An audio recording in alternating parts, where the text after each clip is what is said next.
Hi everyone and welcome back to the Brick Pods. If you haven't already, don't forget to subscribe to our channel. You join me today for another Minifigure Monday, and this week it's Series 16 Arabian Knight. So Ian did not get this one, he thought it was a Saracen. I looked up a Saracen and they don't look like this. I looked up an Arabian Knight, they also don't look like this.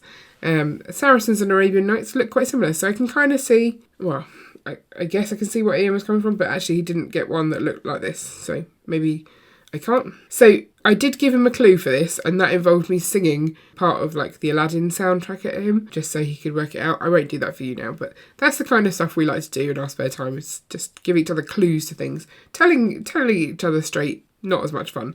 It's all about singing clues. So what do we think of this guy? So he's got some good muscles, he's got really good detail across his torso, like a strap, a sash kind of thing. I feel like it might be somewhere to put that sword.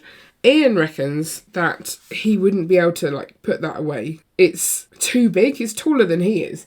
And he wasn't sure if it's a scimitar or not.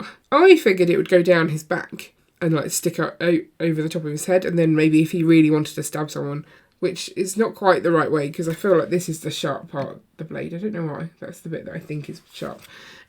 He could like then headbutt them and the blade would come over the top of his head. I don't know, that's just my understanding of how it's going to work in my theoretical mind. Ian says that if he's a knight, he would expect him to have armour. He's definitely lacking in armour. The only armour he really has is on his arms.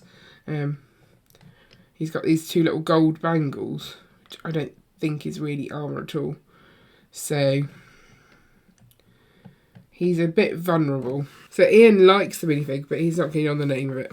He's also got some detailing on his shoes there, just to make those a little bit more interesting. But I quite like his hair, and it comes with the turban, which is actually, Ian reckons, the only Lego religious clothing that they do. So you could use this to put some Sikhs into your city if you wanted to. We talked about Lego and religion in a podcast. I can link that up for you if you're interested more about Lego and why they don't do religious clothing and whether we think they should or not. But yeah, this would be a good way of getting some sort of religion into the city if you wanted to.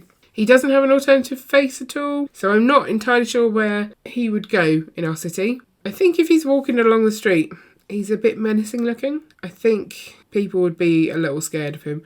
Maybe that's a scene that I could set up. Him walking towards people sort of staring at the size of his sword, thinking, this is a bit scary. I don't know, maybe he could do, I could have him in like a Crocodile Dundee type situation, and the guy near the alligator holds up a knife and goes, "This is a knife," and then this dude whacks out his scimitar and is like, "That's not a knife, this is a knife." That was the worst impression of Crocodile Dundee ever. I'm so sorry. I don't know what happened there. But anyway, that might be a fun scene. If you've got any better ideas for where I can put him in the city, do let me know in the comments below. Also, let me know if you like him. And if you like minifigures, I'll link up our Minifigure Monday playlist for you now. And don't forget to like and subscribe so you never miss an update. See you later!